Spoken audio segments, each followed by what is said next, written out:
3, 2, 1. Welcome back to the Comic Book Bullies. We're Nerds, a New Bully. I'm your host, Leroy, with my co-host. This is Eli. Yep, we're back with another episode, and this is a very special episode. We got a few special episodes coming up later on the day. So this episode, a few days ago past, it was Batman's 80th birthday. So we decided to do a strictly Batman-centric show. Now, for those that... Batman! Of course, we're going to do that. Now, for those that don't know, we're actually going to talk... We're going to really dig into comics this time. A lot of time we're just all over the place talking about all kind of bullshit. But this time we're going to actually dig into comics because there was a comic that was released this week, which we had actually been anticipating for the entire year, and probably going to be the best-selling comic this year, which is Detective Comics number 1000. Now, the funny thing about that is that they've been planning this pretty much for a year last year. They even started speeding up publication of Detective Comics, making it go weekly, make it go bi-weekly, just so they can make sure they hit the mark of the date that Batman was created, which was in March 30th, 1939. And like I said, it's 2019 now, so Batman is 80 years old now, and they want to make sure the 1000th issue of Detective Comics, hit that same day. So, yeah, pretty interesting. But we're going to get to Batman in a second, but some other stuff we got to address because we got some stupid shit going on the internet that we just got to touch on while it's still hot on fire. First off, before we get into Batman, let's talk about something that's really been setting the internet on fire, and that is Thanos' asshole. So we really got to talk about this thing for a second because we've been holding it off for the longest, and then we try to ignore it as best we can until Josh Brolin decided to post on Instagram of him taking a shit and put on in hashtags flush Ant-Man. So I feel like at that point we kind of have to address it now. So why? The memes, man, the memes are great. The memes are great. I mean, I'm not even gonna lie. The memes are hilarious. You should have gone for the head, and then you see Ant-Man. Well, I think of something better. And then you see Thanos. So yeah, and I don't know why this thing. And here's the thing. And I posted this earlier in another group, but I'm just saying it here right now. Like the thing about these fanboys is that they're so homophobic. They don't want to get Captain Marvel. They don't want to get Hercules. But they have no problem with anal entry between Ant-Man and Thanos. Is that like the biggest hypocrisy I've ever heard of? Like, do you know what gay is? Entering another guy's asshole is gay. I don't care how you do it. I don't care how evil he is. It's still gay. Yeah, but still, if it's from a jail standpoint, then it's really not. Then it's all about dominance. Oh, well, you're gay for the stay, okay? You suck my dick. You're the one that's gay. So, yeah, I guess if they don't enjoy it, then it's not gay, Now, the reason I want to talk about that, and I'm actually going to, Eli actually found a way to sort of tie this into Batman. Okay. I'm not going to go the way you think I'm going to go with this. You're talking about the Atom going into Batman's ass? Yeah. Well, no, but yes. Okay, so I was thinking of a story like people keep thinking that Ant-Man is going to shrink and enter Thanos, and that's how he's going to kill Thanos. So it made me think of another story in DC that happened. So yes, Adam did shrink and go into Darkseid, not through his asshole. Because I read the story today. If anybody want to do some research on it, it's from a Justice League story back in the 90s written by Grant Morrison. It was in the Rock of Ages storyline. Basically, it was in the future. Darkseid took over the universe, blah, blah, blah, all stuff like that. Batman showed up, tried to fight Darkseid. Darkseid, I beamed him, killed him. But it was in the future, so who cares? Batman's dead, whatever.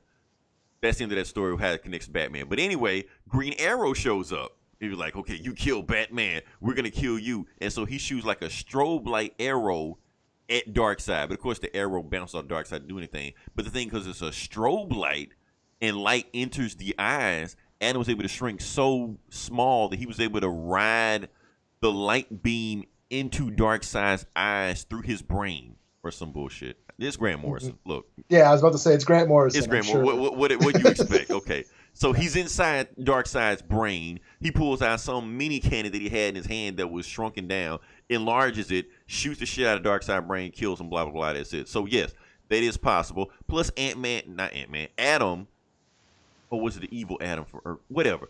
He also shrunk in Superman's brain one time and put kryptonite in his brain, too. who did that shit. So yes, it is possible. But the thing is, Ant-Man doesn't have to go through his asshole.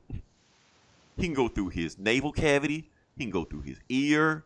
It's other ways to enter Thanos. His dick.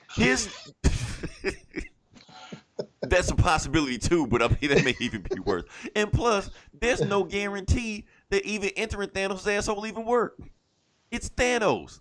His assholes are probably super strong also. It would probably crush Ant-Man. Have we spent too long talking about Thanos' asshole? Sure. I talked about it all weekend too, so. Yeah. I feel like when I would have the conversation, we would gross some people out anyway, so shout out to Cliff. I can see Cliff now. I'm too old for this shit. Okay. Oh, another thing before we get to the main course. Also, we know what today is right now, and we can even say what today is. Today is April 1st. Oh yeah, it is. And we all know what that is. April Fool's Day. Mm-hmm. So you know it's going to be all kind of practical jokes and stuff like that. So, but here's the thing. With the way geek news going right now, will we even know the difference between April Fool's Day and the regular bullshit they post now? Yeah, no shit. It's the same shit. So, for all we know, they might actually tell the truth today. So, that being said, can we move on to the next part of the podcast? Yeah, let's go. Okay, so, like I said, we're going to get into the Batman-centric stuff, but we want to at least follow the trend of what we've been doing because, you know, people expect us to get the box office numbers, and that's what we're going to do. We're going to give the box office numbers and see exactly what's been going on today. And Eli, give it to me. What is the number one movie of this week? Is it Dumbo? It is Dumbo. Mm. I had no idea the movie was even out, but it is out, and it is doing gangbuster numbers. It is at 45 million right now. Well, I heard it bombed or something like that. I mean, 45. It's a Disney movie. So 45 million for a Disney movie is kind of, yeah, you know. So it probably isn't it'll probably make its money back as well. But I'm pretty sure it's low expectation compared to what everybody else expecting with Dumbo. But I don't know. Maybe if Dumbo doesn't do what it's supposed to do and Aladdin doesn't do what it's supposed to do, maybe they'll kind of calm down on these live action movies. Yeah, I guess because quote unquote live action movies. Right, because then you got Lion King, which is 100% CGI, but it's live action. Yeah. I guess. Number 2, we have Us. Let's just talk about Us real quick. Like I said, it's doing numbers. Remember last week, Eli, where we talked about that it seemed like it was a Twilight Zone episode? Yeah. I did some research. It is a Twilight Zone episode. I heard it was inspired by one, yeah. Yeah, it pretty much what it is. It was like people from a mirror dimension came up and they were attacking the clones and like that. It was basically the same shit. So Okay. he just took that concept and just stretched it out. So, yeah, that's probably what he's gonna do for the rest of his career. Just take Twilight Zone episodes and just put black people in them and just do it an hour and a half long. Well, he's making the Twilight Zone, so. Yeah, he's making Twilight Zone. So probably whatever the best episode. Yeah, that's my next movie. Number 3, we have Captain Marvel. Let me look at Captain Marvel for a second because we keep forgetting about this movie. Eli, guess what it's sitting at right now?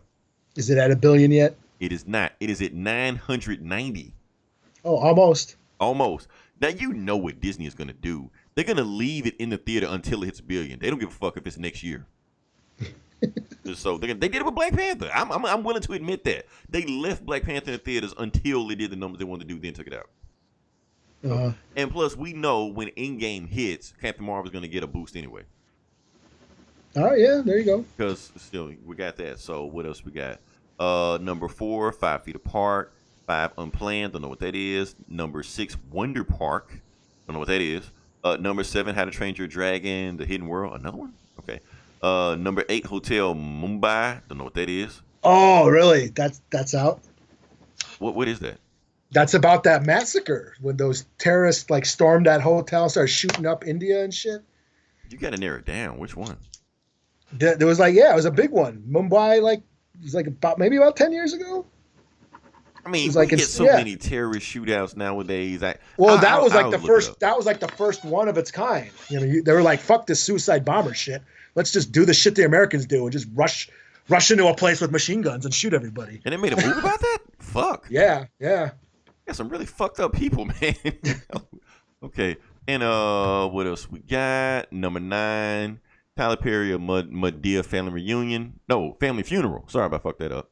And number 10, The Beach Bum. Whatever the fuck that is. I don't know. Oh, I think it's that Matthew McConaughey shit. Oh yeah, so I know I'm not gonna watch that. So yeah, a bunch of movies we never heard of. Next week we are gonna do another special episode, and it's gonna be Shazam. You know, I was talking to my mom. She remembers Shazam. Oh, is that out next week? Damn. So is Pet Cemetery. Damn. So at the same time, which one you think is gonna win, Eli? I'm sure Shazam will, but damn, I got to see Pet Cemetery I too. see a lot of people talking about Pet Cemetery. Yeah, we'll see. Okay. Well, let me ask you, which one are you more excited for? Because you're the horror guy. You know, I gotta say, it's probably Pet Cemetery, just because I actually like that. I can't say I'm a big fan of Shazam. In fact, I don't really know Shazam that well. He's Kid Superman, basically. I basically, yeah. You know, I can't say why I'm excited for, but I see why you're excited for Pet Cemetery. So yeah. So I mean, I want to see Shazam, but you know, I'll see if maybe I'll try to see both. I don't know. Who knows? I mean, like I said, I don't want to give an early spoiler, but basically, what I've heard, not critics, I've known people that have seen Shazam, and I've talked to them back and forth and said what they said. Basically, it's pretty much what you expect from the trailer. It's pretty much a kids movie. You know? Okay. But you kind of expected that because Shazam. It's not supposed to be Watchmen.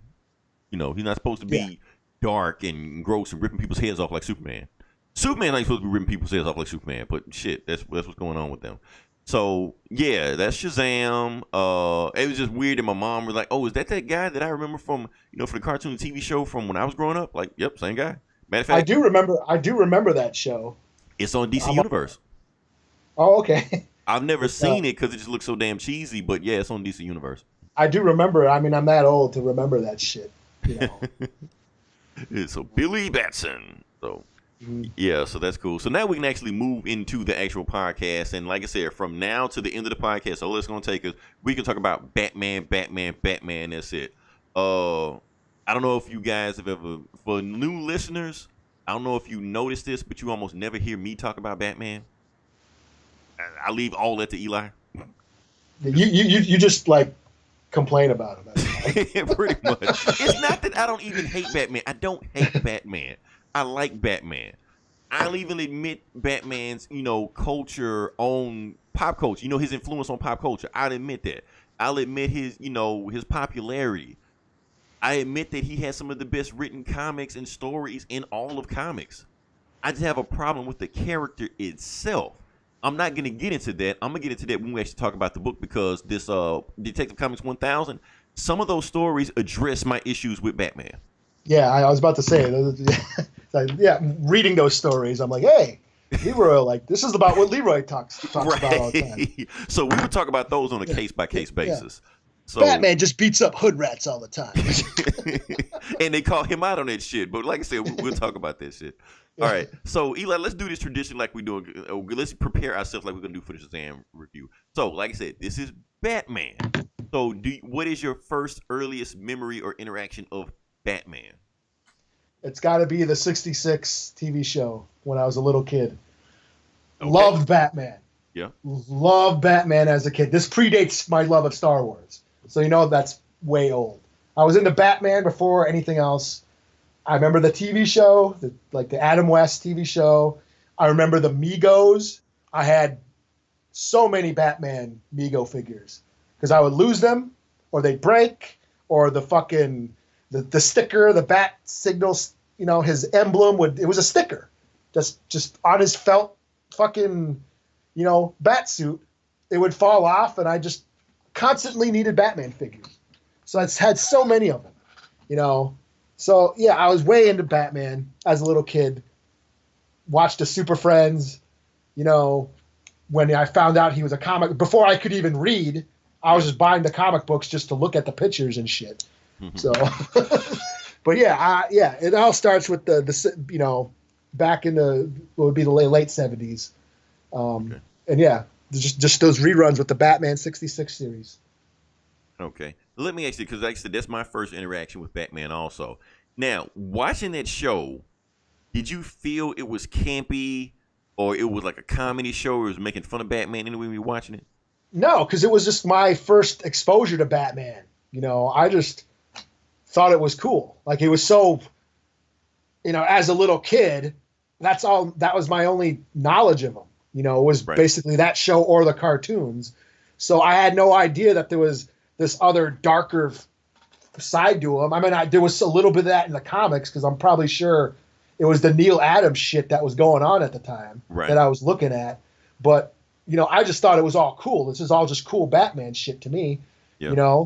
And I just it didn't matter to me. I just liked him. And he had a cape. I had a thing for capes. I don't know what it was. I just Did you like wear capes going to school or something? yeah, and pin the towel around my neck, and that's why I like Darth Vader and Lando Calrissian. I mean, I just had a thing for capes. So Batman wore a cape, and even Superman I thought was cool as a kid. So yeah, I mean, that's just all my knowledge of Batman was just being exposed to it, and I guess I wasn't biased in any way. I was too young to be biased. That was my first version of him, so I didn't really care. The whole "not my Batman" thing wasn't. I was too young for that shit. Right. And I feel the same way you felt. Like when I took the show, I took the show seriously. Like I didn't know it was supposed to be campy or comedy or anything like that. I was like, this is Batman. He's fighting a bunch of bad guys. You wait for the end when he's punching people and shit like that. The sound effects. Wham, bam. That was the money shot for me. Just watching all. You're waiting to see which bad guy's gonna show up. Is it gonna be Joker? Is it gonna be Riddler? Is it gonna be Egghead? Is it gonna be King Pharaoh, Mr. Freeze, whatever. You never know what's gonna pop up. So you're waiting for that to happen. You're watching that. You didn't think it was comedy. It was some funny stuff in it, but you were laughing with them, not at them. Yeah. And it just hooked your attention. And it was always a cliffhanger. Mm-hmm. Tune in next time. It's like, okay, oh shit, I got to see this. And he slid down the pole. My dad was a fireman. Okay. And that's what he did. I was like, oh, so it's like Batman. And he slides down the pole like Batman, and into the Batcave. That's so fucking cool. So yeah, I just liked the whole idea. It was more about the idea of Batman and who he was, what he did, all the cool shit, the Batmobile. Still, my favorite Batmobile is still that with one. The fire shooting out of it and stuff. Yeah. Just all that shit. I mean, that's what I was so into it when I was a kid. I was like obsessed. It was probably my first obsession, that I can recall was Batman. Yeah, I get it. So let's change gears. Okay, that was your first interaction of Batman, right? So what was your first comic book with Batman? If you can remember. I mean, just random issues throughout the 80s, but probably the one that I followed. I'm trying to think. It might have been it might have been the Death in the Family. I'm thinking. So you were reading that with the original run with Jim Starlin? No, I remember hearing about it. Because I was reading comics, but I wasn't reading DC. But then I remember hearing about, Robin dying, and then when the trade came out, I bought it. So like after the fact, you bought it. Okay. Yeah, Back then they were graphic novels. Yeah. I remember buying the collected edition, and because I remember hearing about it, and the whole hotline where you got to vote to see if he lived or died and all. I remember seeing that and hearing about it, but I wasn't reading DC shit at the time. And then, when it came out, I just out of curiosity, I actually bought it, And so that's the first, story arc that I remember reading about Batman. But I read random issues off racks as a kid. Detective Comics. Something else. Off the spin racks. I mean, as a little kid, they were 60, 50 cents at the time. And I would just, whatever looked cool. I mean, I was a little kid. You're a kid. You don't give a fuck. You just kind of, whatever looks cool. Right. You know what I mean? And plus you heard Robin died, so of course you want to see how he died. So yeah, and by that time I was a little, I was in high school. I was maybe 15 when it happened. Mm-hmm. So I remember hearing about really, did Robin dies? And that was unheard of. No one ever really died. Right. And especially back people were then voting him off. Yeah, I was you could that vote was whether or not he dies or not. So yeah, so it was a kind of a new thing, for me anyways. I wasn't really familiar with anything like that. You know, I was reading the Hulk and shit like that. at Right. the You're time. not gonna die or anything. So. Yeah, you know. So yeah, when I heard about that Robin had died, you know, I was like, and when it finally came out in the collected book, which I still own, by the way, I still happened to dig it out and I found I still had it. It like looks like shit, but No resale value on that one. but it's still the same one, you know. And I was like, wow, you know. So that's probably that, and it was Dark Knight Returns is around there too. Sometime I read that. That was Well, when Dark Knight Returns predates that book. yeah, and I remember I didn't read Dark Knight Returns until the fucking movie came out.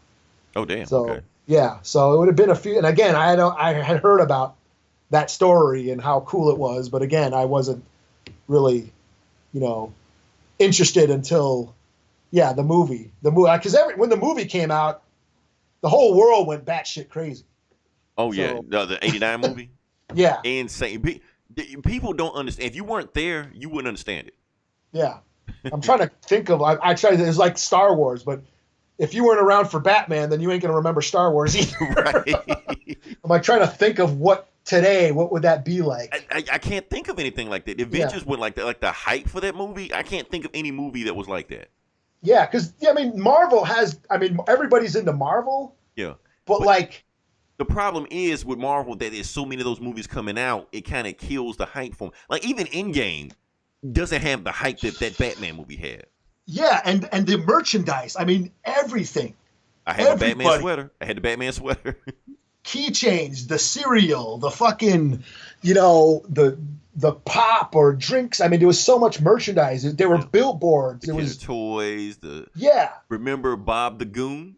Bob the Goon. Yeah, Everybody had that toy for some reason. yeah. My brother had all them. Like he had the Batmobile, the Batwing, all the figures. Bob the Goon. You know. I had the Bat Cave. Yeah, and it was just saturated with Batman merchandise. Well, see, that's the thing. Like You know? movies back then, it was all about the merchandising. Like Yeah. the movie was just Star Wars the same way. The movie Well, was just a tool to sell the merchandise. But that's the thing is not every movie was that successful. Like they tried to merchandise movies, but there was only a few that were that big, like Star Wars and then Batman. Yeah. Like I can't think of any other movie And George was that Lucas was huge. so smart for that shit. He was like, he told Fox, "Y'all can have the movie money. I don't care. Just give me the merchandising money." They're like, "Fuck Yeah. it, okay." And then he Own made the a li- fucking own the- mint on this shit. I want to own the likeness to all my characters. Right. You know? And he's just looking at them like dumbasses. Yeah, I mean everybody was into Batman. Like, It was insane, but it was such a Yeah. different Batman than what we know. It was like, you remember 1966 Batman, who at the time everybody took seriously. Then you see this Tim Burton Batman. You're like, wait, what? What the hell is going yeah, on? and Like, that's when I started noticing people saying, "Oh, that's not my Batman. The only Batman I know is Adam West." right. Oh, Like, how and Michael come Keaton. Robin ain't in the Batman Right. movie? Oh, and shit? let's talk about Michael Keaton for a second. Now, you think Ben Affleck got hate. Oh yeah, This is Mr. Yeah. Mom. yeah, Johnny Dangerously. People like, hold up. You got a stand-up comedian playing Batman? What the fuck? Beetlejuice. Beetlejuice play him like no, that guy can't be Batman, So it was just weird, but yeah, if the internet was around right now, you would have heard some wild shit about Michael Keaton, but it just happened it wasn't there around that time, and he got thrown and killed it. Yeah, Nobody was expecting that. yeah. I saw that movie like fuck. How many times in the theater? Mhm. Like, I sat and watched. Like one day, I watched it twice in a row. Because Yeah. that's how I was a nerd and had no friends, so watched Batman, stayed and watched it again. I mean, it's probably one of those movies. Like if you put a gun in my head, I probably could quote like from beginning to end, like every scene. yeah. It was cool. Yeah. And so, but yeah, that was Batman made, and you could say that Batman really, planted the seeds to all the superhero movie tropes. Comic book movie tropes. Like you could say Superman did it, but Superman was so far away, like in the '70s, shit like that. Batman is more current, where movies it really kicked off the superhero like trend. Where Superman really didn't do it, but Batman did. Because then you start having Dick Tracy, then you start having fucking Ninja Turtles and shit popping up on. Yeah, like, Ninja Turtles was like a year later. Yeah. Right, yeah. They were like, oh, it's money in this shit, you know. Yeah, because Superman was like the late 70s, and then Yeah. they did. Yeah, by like what early 80s, Superman 3 was out and done. I mean, it sucked. Like that was it. Yeah, right. They had to move on to something else. Yeah, so they're like, fuck, if Superman's bombing, fuck every other comic book. Right. It's not like Superman started a train like, oh, let's jump on this superhero bandwagon. No, it wasn't that. It was like that was it, you know. Yeah, And pretty so- much, yeah. But yeah, Batman. Then they start cranking out superhero movies left and right. So yeah, Batman's really trying to do it. And you seen Birdman, haven't you? Oh, yeah, yeah. Yeah, I mean, because Michael Keaton's in there pretty much saying that same shit. He like, I gave these idiots the keys to the kingdom. I thought this shit was funny as hell, you know. But yeah, that's what I was gonna say. But let me talk about my first, experience. Well, comic book with Batman, because I remember this like night and day. It was laying on my cousin's floor. It was Action Comics Annual #1. Okay. I can't remember who wrote it. I do remember it was #1. Action Comics, but remember this is the post-crisis reboot, Oh, okay. so it's not worth the damn. You know, Just laying on your cousin's floor. right? So it had like Peace Miss to it, but I didn't care. It was basically, like I said, Action Comics. So it was Superman and Batman teaming up. You know, Okay. I'm pretty sure this was after I seen the Batman movie.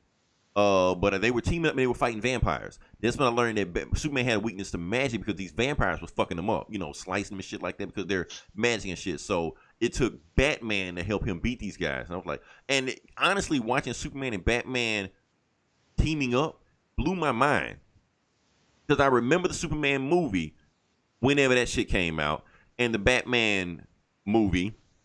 And you gotta remember, comic book movies back then aren't like they are now. We don't get 6 a year. Yeah. We got one, maybe once every 3 years, something like that. So you gotta wait for these adventures for them. So I gotta wait for another Superman movie and wait for another Batman adventure. But you're telling me I can pick up a comic book and I can see these guys' adventures anytime I want to? They Yeah. got like thousands of these shits. Yeah. Like sign me up, give me them, and that's what started my love for comics right there. That's when I'm like, I gotta get as much of this shit as I can, and then I started digging in like, well, who else got comics? Spider-Man got comics, X-Men got comics, give me all this shit. I want all of it. That's what started my love for comics. I wanted to get more into and invest in these characters and see what they're doing. So, and that was that. Now, as far as like Batman, now here's the thing.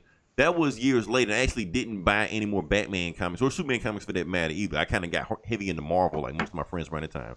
Marvel. We didn't really touch DC. DC was shit. DC was lame, Yeah. But I had this one friend that was a DC fan, and he handed me a graphic novel. Uh-oh. The Dark Knight Returns, and Oh, shit. yeah, and Batman Year One. Oh, shit. Yeah, Double now- Miller. Right. Now, here's the thing. I'm like, Batman, I don't want to read any Batman. Because I read like some one, like you did, ran like Detective Comics 400, whatever, blah, blah, blah. He's fighting the Penguin and shit. And I'm like, I don't really feel like reading Batman and shit like that. But I Yeah. read those two stories, like The Dark Knight Returns and Batman Year One. I promise, Eli, when I was done, I feel like my life had changed. Like my outlook on life was completely different than what it was before. Yeah. Because I've never read any shit like that in Marvel. Like, nowhere near like this shit at Marvel. Yeah. I mean, I was reading like indie stuff at the time, Mm-hmm. I was reading horror comics and shit, Dark Horse shit and Alien comics. But yeah, first time reading Dark Knight Returns, I looked at Batman in a new way. I looked at comics a different way. Yeah, I guess, yeah. I was like, this is where you can go with these stories. Like, that's it completely opened my mind. But yeah, it looked at Batman in a completely different way. I like Batman is cool as fuck. So I'm trying to tell all my Marvel friends about Batman, and they're laughing at me because they didn't read the story. Yeah, and like I remember giving Dark Knight Returns to my cousin. Right. Like, check this out, dude. And he started drawing the Sons of Batman on his like notebooks and SOBs. shit. Yeah. It's like, he just liked that image, like the guy with the skinhead with the Batman face sign on his face with the shotgun, and Right. you And know. the story just also, like I said, there's 4 stories in Dark Knight Returns, and the first 3 stories are like fucking off. Like, people know about it now because it's a cartoon about it that came out. We didn't have cartoons. We had the book, and that was it. Yeah. So the first 3 stories, it kept building up, and you knew it was gonna be a showdown between him and the Joker. Showdown came, you're like, well, it can't get better than that. That's the best thing ever. Yeah. Next fucking issue, he fights Superman. You're like, what the fuck? And he kicks the shit out of him. And kicks the shit out of him. You like, because it build up to it. You like, there was no way he could beat Superman. And then he beats me like, what the fuck? That's the greatest book I ever read. Yeah, and it just went places I never knew. Because I was tired of superheroes. Right. At the time, I stopped reading superhero comics. Because I just got bored of them. But that showed me how deep that they can go, how much, that you can be edgy with these characters, these superhero characters, right, and make them cool. Like Superman, like sucking the sunlight out of the plants and shit, and like to revive himself. I was like, what the fuck? Right. That just blew my mind. Like, holy shit. Well, even the shit talking they were doing before they even got to the fight, when he just flew down to Wayne Manor, he was like, Bruce, eventually somebody's gonna send me down here and stop you. And Bruce like, okay, let me know when that happens. Or like, may the best man win. I'm like, is he talking shit to Superman? Yeah. Like, does he know who that is? So and just that whole build up, it was just so awesome, man. I just love that story. And how brutal it was. It was so violent. Nothing like that was at Marvel. Yeah, nothing. I never saw it. And I was reading The Punisher. Right. Even The Punisher wasn't the that Punisher brutal. was bloodless. Like the Joker, at the time, it was bloodless. Yeah, I mean the Joker breaking his own neck and shit. Right. Like, fuck it, if you're not gonna kill me. Oh wait, when Catwoman was telling him, "Don't bring the girl. He's worse than what he was before," and even then, I was like, "Whoa, that's kind of fucked up." Yeah, and like fucking Gordon's half insane. Like, I just think of Sarah. The rest is easy. Like, right. As he's getting mugged and shit, and right. the like that slasher that's almost kills that woman in the rain or whatever, and it was just so creepy. I was like, The Dark Knight Returns really blew my mind as far as superhero storytelling. Yeah, and even not only Dark Knight Returns, but Batman Year One also, because Batman Year One was not the way I expected to go. Like, that shit was a crime noir drama. It wasn't even a superhero story. And I was like, damn, so you can tell a crime drama in a comic book? Like, because it was more about Gordon than it was about Batman. Yeah. And I'm thinking, like, okay, so they got Gordon a badass and a story about him, and I want to see more about him, what he's doing. Meanwhile, you're seeing the progression of Bruce Wayne becoming Batman, and on top of that, Batman was fucking up. That's what got me. Like, he didn't know how to be Batman. He had to learn how to be Batman. I was like, okay, that shit is kind of awesome. So just listening to that story and watching how he had to fight the crooked cops of Gotham, I've never seen anything like that before. It blew my mind. Both of those stories blew my mind. I was like, okay, Batman storytelling wise on another level than anything at Marvel. Now, like I said, I know Frank Miller had did Daredevil. I'm still getting around to those Daredevil books. I haven't read the Daredevil books, but yeah, the Batman stories blew my mind. Yeah, I mean, if you read those Daredevil books, you can totally see the transition of Daredevil, Dark Knight Returns in Year One, then eventually Sin City. You can see that progression of Miller's style. You know what I mean? So, yeah, I mean, I didn't read Year One until years later, but yeah, that was cool too. I always say the controversial statement. I still think Batman Begins is my favorite out of the Nolan trilogy, just because you see the motivations that create Batman. Right. Which I see totally a lot buy. of influence from Batman Year One. Like they're trying to adapt that book as best they could to that story. Yeah, like I was so into the origin of what made him Batman that I forgot I was even watching a Batman story. Yeah, I was too. I was so into what was going on. Then like halfway through it, he starts making his Batman, the Batarangs. I'm like, oh yeah, he's gonna become Batman. I'm like, holy shit! I remember the first time watching that, I was just whoa. It blew my mind in the same way that those comics did. So awesome story. What am I talking about now? Let's get to something else. Now, it's been some other stuff going in the news. Zack Snyder has appeared again. Yeah. And he's got the fanboys in a frenzy again. All of a sudden, release the Snyder Cut is trending again. He went on there saying that the Snyder Cut is done, it's finished. I'm waiting on Warner Brothers. I'm so tired of Zack Snyder. Like, go back to your hole. Go do another movie. He's doing that zombie movie, I guess. Which is fine. Go do any other movie, man. I'm fine. Just leave this DC shit alone. Because everything that came out of his mouth is confirming why he should have been been with these movies to begin with. Because people kept asking him, why does Batman kill? Why is Batman so murderous? And then he's just cursing them out. You know, wake the fuck up. Grow the fuck up. My Batman kills because my heroes do fucked up shit. You're living in a dream world. I'm like, of course, living in a dream world. They're not real. They're superheroes. No. And so, and then they got into this whole bait about he started going down, and then I think Mr. Sunday Movies or some YouTuber started posting videos about all the other Batman and started killing people, stuff like that. Yes, we get it. The other Batman have killed on screen before. Michael Keaton got a body count. You know, he was bodies on top of bodies. You know, even the Nolan Batman was killing people left and right. Even though he kept saying he don't kill, but he kept killing people. You know, even shot Talia al Ghul at the end of the movie. And then you go to Murder Man, you know, Ben Affleck, and just dropping bodies left and right. And the thing is, I think we hold Ben Affleck to a higher standard than we did back then. Because nobody was criticizing Michael Keaton or Val Kilmer of being comic accurate. Yeah. You know, I mean, we were just thankful to have the movies. And they were just film adaptions of the comics. Right. You know? But at the end of the day, Tim Burton did whatever the fuck he wanted to do. He didn't care what the comics. Tim Burton didn't read the comics. Yeah. He didn't give a shit. I mean, he lets Vicky Vale into the Batcave. Right. So he doesn't care, you know. Yeah. But rewind the time to the 2010s, our comic book movies are held to a higher standard.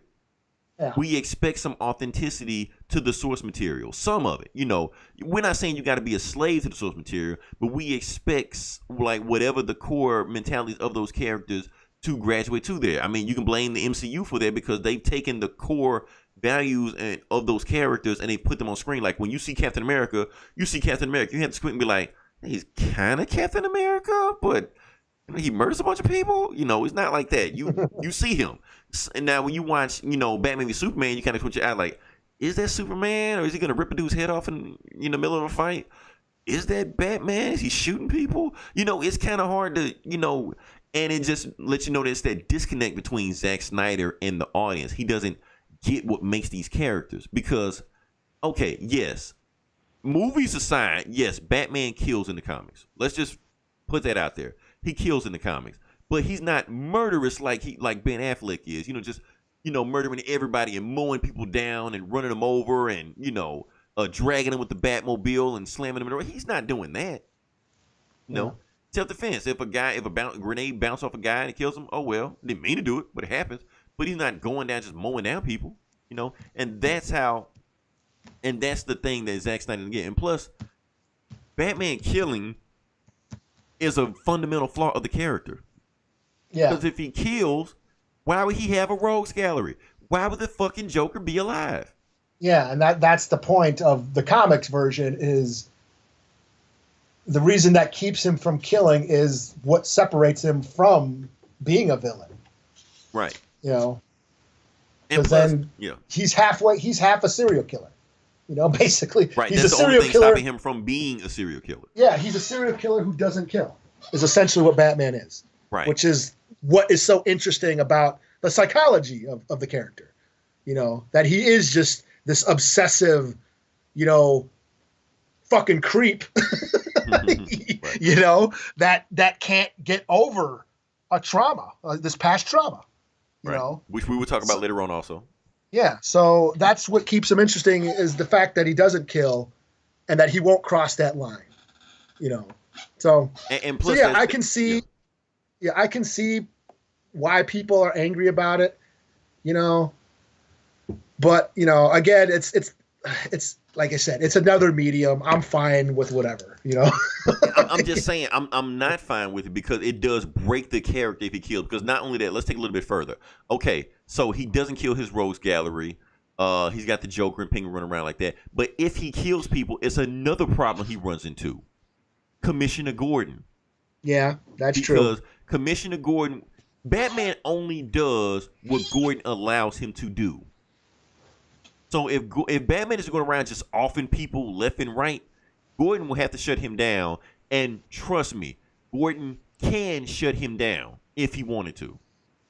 Mm-hmm. And so that's another problem, like him just going around just murdering everybody, stuff like that. He wouldn't have a rogues gallery, and he had to deal with Gordon, and Gordon would have, because right now Gordon turns a blind eye to everything he does. He was like, you operate how you need to, operate outside the system and do things that I can't do, and I'm gonna turn my head. But if he's just offering people, throwing them off buildings and shit like that, yes, Gordon got to go after him. Yeah, well, Gordon believes in Batman. That's the thing that that's the thing about the comics. And then you're talking about BVS, which is so, oh man, it's like you're about to throw up in your mouth when you said it. Do we want to go here again? We don't. It's fucking BVS. What else do you want to complain about that movie besides Batman killing, man? Like if that's the only thing that you have a problem with. Right. Batman killing is not the worst part about the movie, which explains a lot. Yeah, no shit. Like so much other shit that's going on that's wrong with that movie, and we're focusing on that stupid shit. You know, like, fucking A. Like some shit you just gotta you know what? Just ignore that because so much other shit is so fucked up in that movie. But yeah, that's the thing. It's and plus the movie made it seem like Batman was getting worse. Or he was becoming more violent, but the way Zack Snyder made it sound like, nah, he just kills people. Fuck it, who cares? Well, and that's the thing is, I get what he's trying to do.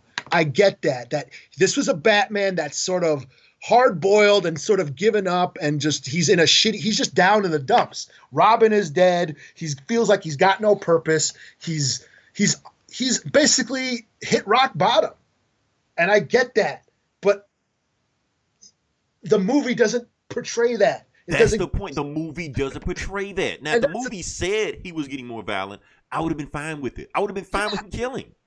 Yeah, and that's the thing is like, if that was the case, why did we not see the death of Robin? That it should have started out with the death of Robin instead of the death of his parents again, which we already know. Right. That's why he's Batman. Explain something about it. Like, why is he getting worse? You know? Yeah, that he's just down in the dumps and he's just a fucking asshole now. And it's Superman that gives him that hope. I get all that. It's just not in the movie. No matter how many times all these BVS fans try to explain about all the ideas that what Zack Snyder in the movie was trying to say, I get all that. The movie doesn't do that. Because the fucked up thing about every time Zack Snyder opens his mouth, he contradicts them himself. Yeah. Like, Zack, just shut the fuck up. They're trying to defend you. They're trying to fix your shitty movie. Yeah. It's like we do with George Lucas. We're trying to help you, George Lucas. Shut the fuck up. Yeah. So, yeah, Batman kills in Zack Snyder's movies. Get over it. Zack Snyder's no longer making these movies, so it doesn't even matter anymore. So yeah, no shit. Move on. Because the thing is, like, another thing we kind of bring up there, because I think people love it when Batman's just being violent like that. And that's the thing that I have an issue with Batman. Now, one of my favorite, moments of Batman is not when he's beating the shit out of people or killing people or doing whatever the fuck. My favorite moment, okay, remember Justice League Unlimited, right? The cartoon? The cartoon, uh-huh. Okay, yeah. The episode where he saved Ace. You know that girl, the little girl? I don't remember, no. Okay, fuck. Okay, let me walk you through it. Anyway, the Royal Flush Gang was taking over the universe and shit like that. And the girl had the power to warp reality, and she was about to completely just obliterate reality. Amanda Waller said, we got a way to kill her. I got this headband. You put it on here, it'll kill her.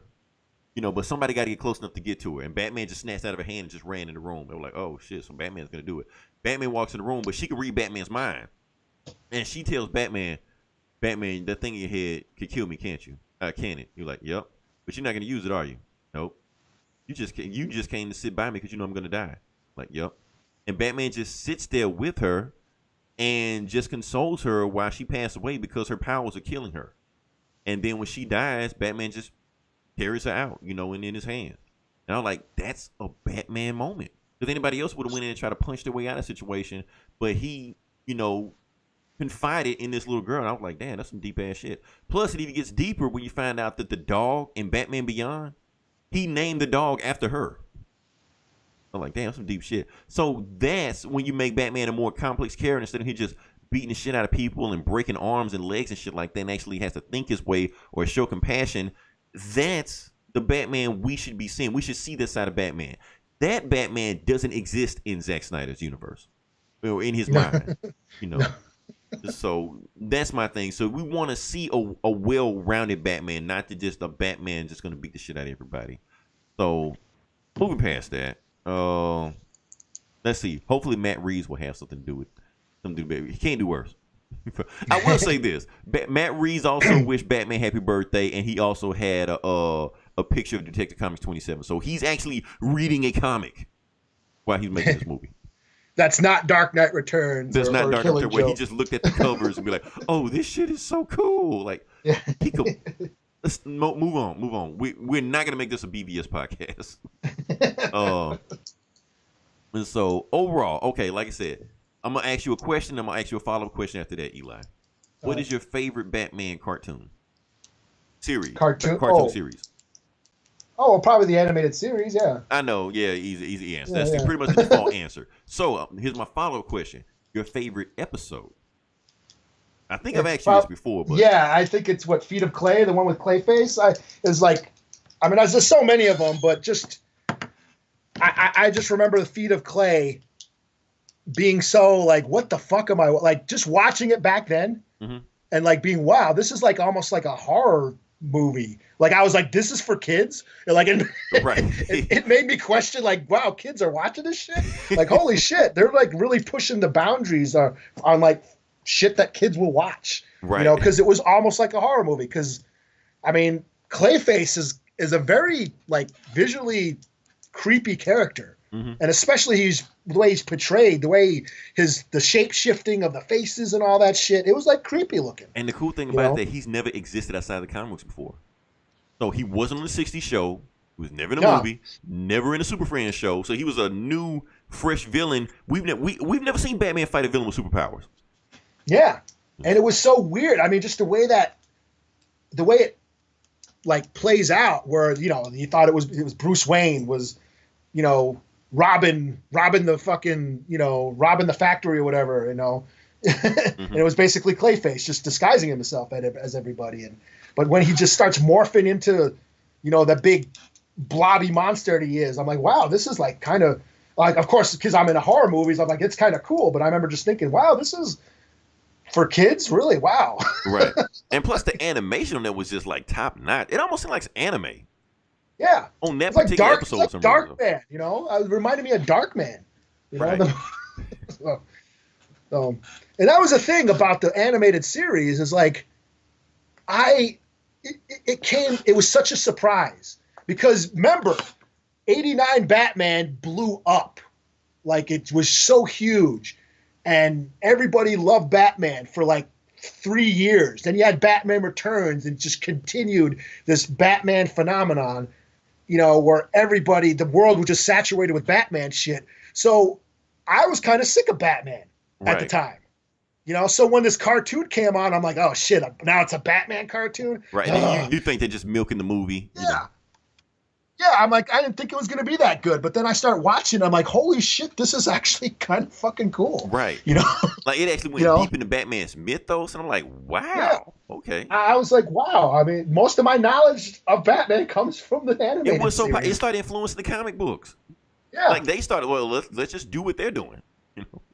Yeah, because I thought it was going to suck, and it turned out not like quite the opposite. Right. Mine, I'm going to just give you a simple one. Almost Got him. Okay, yeah, that's a good one, too. Classic episode. That's all the villains are in there saying, it was just some awesome stuff in it, too. And I'm even thinking like, damn, are they about to kill Batman? Even though he lived, Yeah. And then that twist at the end. Right. So, okay, now, here's a tough one, Eli. I got a tough one for you now. Okay. Best Batman animated movie. Animated movie. Yep. Fuck. That's a tough one. Shit. Fuck it. I'll go with Under the Red Hood. Okay. You know what? I was trying to see were you going to go with Under the Red Hood or Mask of the Phantasm. Yeah, I was waffling between that and then the Attack on Arkham is pretty cool too. Yeah. So Although that's kind of Suicide Squad, but I count them because Batman is yeah, on it. You know. yeah. But So, I'll go with Under the Red Hood just because okay. that's So fucking you're cool. saying Under the Red Hood is better than Mask of the Phantasm? I think just yeah, sure. Fuck it. That made you think for a second, didn't Yeah, it? yeah. Come on, internet. Come on. I'm just saying because everybody unanimously You says, must be out of your mind. right. Because the internet always says that Mask of the Phantasm is the best animated movie, and I thought about that, but I was just thinking like, is it though? Because I mean, it's cool. it's but cool, it is, but which one do you remember first? Do you remember anything that happened in Mask of the Phantasm? Not really. He gets big, right? No, that didn't even happen. Which is the one where he gets giant. Now, I'm getting them all mixed up now. Yeah, I don't know what one you're talking about. Is that Sub-Zero? Which one where he gets big? I didn't see He grows. Sub-Zero. He grows like kaiju size, and he fights. Or was I just really high back then? I was doing a lot of drugs back then. Yeah. I was doing a lot of drugs back then. Okay. I could have sworn Batman got big, like grew like Godzilla Batman. Damn, you on some good shit back then if you watching that shit. I'm Googling that shit now. I know I didn't imagine that. But yeah, I mean, but like I said, I can barely remember anything that happened in Mask of the Phantasm. But Under the Red Hood, I remember every single fucking thing that happened. You know? Oh, is that so? Are you going with Mask of the Red Hood too? Yeah. Okay. It was a trick question. Yes, I was going to see what you say. I was ready to argue with you, but you agreed with me. Okay. So yeah, we can just move on from there. All right, now last thing we're gonna do before we get to the good shit, is okay. We got to name our top 5 graphic novels or storylines or whatever you want to call it. You know, I'll let you go first. Graphic novel or storylines? Are we doing graphic? Okay. Yeah, just whatever story arcs or graphic novels or trades or whatever. You know, Batman centric. So I'll let you go first. You know. I don't know if you got a list or not, but I'm gonna kind of. No, I don't. But I mean, are we? I mean, obviously, Dark Knight Returns and all that shit's gonna be on there, right? Are we? So basically, you're gonna go to top. Well, that. I mean, I'll go with. Oh, Killing Joke. Fuck. I forgot about that one. What's Killing? Damn, I forgot about the Killing Joke. Okay. Yeah, Killing Joke. That's on there. Shit. I don't know. You got Killing Joke. You got Killing Joke. Okay. Damn, I got to move some stuff around in. Okay. Oh. So that's that number 5. The number 5. Okay, so you got Killing Joke number 5. Okay, Mine. I don't know if it's number 5, but fuck it, it's on there. Okay. Mine is, and I love the story. I don't care what anybody says. I love the story. 10 Nights of the Beast. I don't know if I've read that. Nobody's ever heard of this story before. It's fucking awesome. It's one of the stories that got me into Batman. Okay. It is the only cool story of the KG Beast. Okay, yeah, you lost me. Okay. I know who that is, but okay. Basically, the KG Beast. I'm not gonna get into it, but anyway, he comes to Gotham because he's an assassin. He goes around killing people, but he somehow is like this greatest assassin that even knows Gotham better than Batman does. And you know what? Fuck KG Beast. Fuck KG Beast. I got a better story. Scratch that one. It was a cool story, but I just thought about it was a much better story than that one that I think about. Because even talking about that story reminds me of another story that's better than that one. Court of Owls. Oh yeah.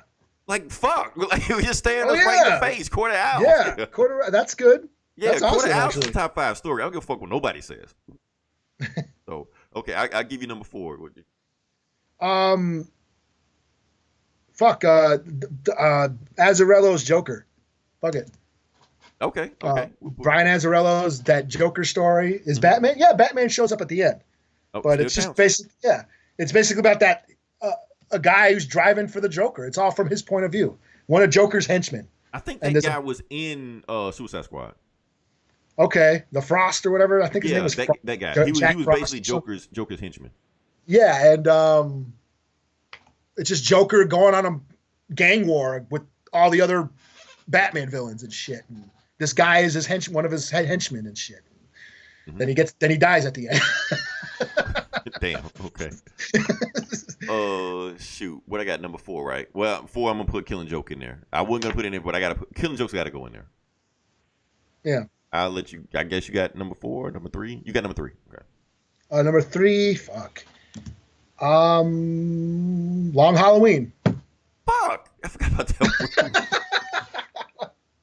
Okay, Yeah, that needs to be on there too. So yeah, just because Loeb, he just knows how to write stories that. Fuck, he did Hush too, didn't he? Damn, Hush. I forgot about Hush. okay, Long Halloween reminds me of Hush because Loeb just brings like right, all the these villains and just villains showing them into and just the Long Halloween really showcases Batman being a detective. Yep. Hunting because the you holiday didn't know killer. who was the killer. Yeah, and you still kind of don't. Like, is it No, Harvey Dent's they wife? say who the killer is at the end. But it's like Harvey Dent's wife and is it Falcone's son? They like were I thought. because like she Okay, yeah, like you're right. they leave it up to like interpretation. Where you don't know if it's because I think a couple of them did like the first 3 murders were by one person, Yeah. and then the other one, And then it was so like it's a copycat afterwards and kept the killing going or something. yeah. So it's a cool mystery, Okay. But then it showed But the thing about the Long Halloween, it showed the progression of the mob going out and the supervillains coming in because they were all mimicking Batman. Yeah, it's like right after year 1, I believe. Like, Right. It's basically saying it was like year 2. So that one made that story so interesting. You could see that, damn, Batman is probably making this shit worse being here. And Gordon even says it. You like, I wonder if you making this shit worse you being here because they had to deal with a mob at first. Then you got crazy ass clowns running around and shit. Yeah, Falcone and Mulrooney and yeah, that's awesome all story. shit from the movies. Yeah. Damn it, Eli, you got me forgetting about these stories. That's awesome. Okay, my number 3 doesn't change. My number 3 was always going to be Hush. Okay, yeah. I totally forgot about Hush. Hush is a fucking awesome story. If anybody here that's never read a Batman comic, that's the book I would recommend. I would recommend Hush over any other book. Yeah. As far as a Batman starter kit. Yeah, because even Dark Knight Returns is you got to be familiar. You kind of got to know some stuff. Yeah, you got to be familiar with the mythology to really like appreciate how deep that book goes. But right, and Hush is there. Year 1 is too much of a crime noir story where it kind of puts Batman into another genre. Where Hush is like the most Batman comic you can get.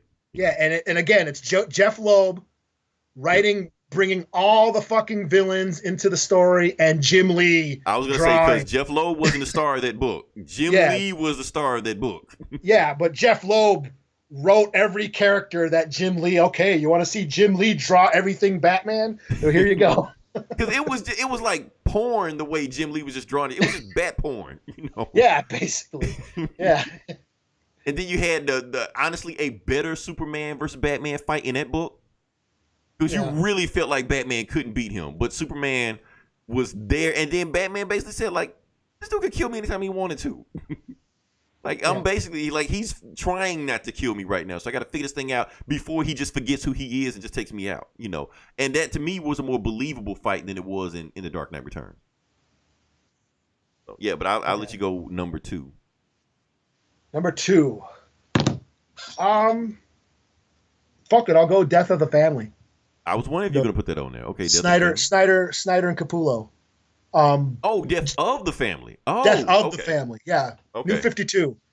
Yeah. That definitely goes on there. Where Joker just goes fucking nuts and Yeah, and that just like that book got me basically got me back into reading comics regularly again. Mm-hmm. I mean, I come and go with my comic collecting and comic reading, but I just remember hearing about like Joker rips off his face. And I'm like, what the fuck, really? Right. I was like, I gotta hear about this shit. So I went out. Like people that don't even read comics was hearing about that shit. Like Joker did what?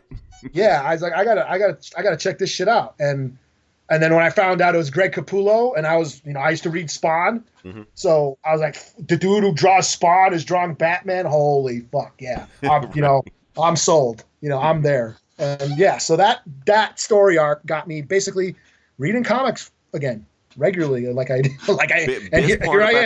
Best part of the book when Batman went to Arkham, and Joker sent all of his bad guys at the same time. Batman just ran through their asses. They're like, I don't feel like playing with you guys right now. I got better shit to do. Right, get the fuck out of my way, Clayface and Bane, and it was just like awesome way he did that shit.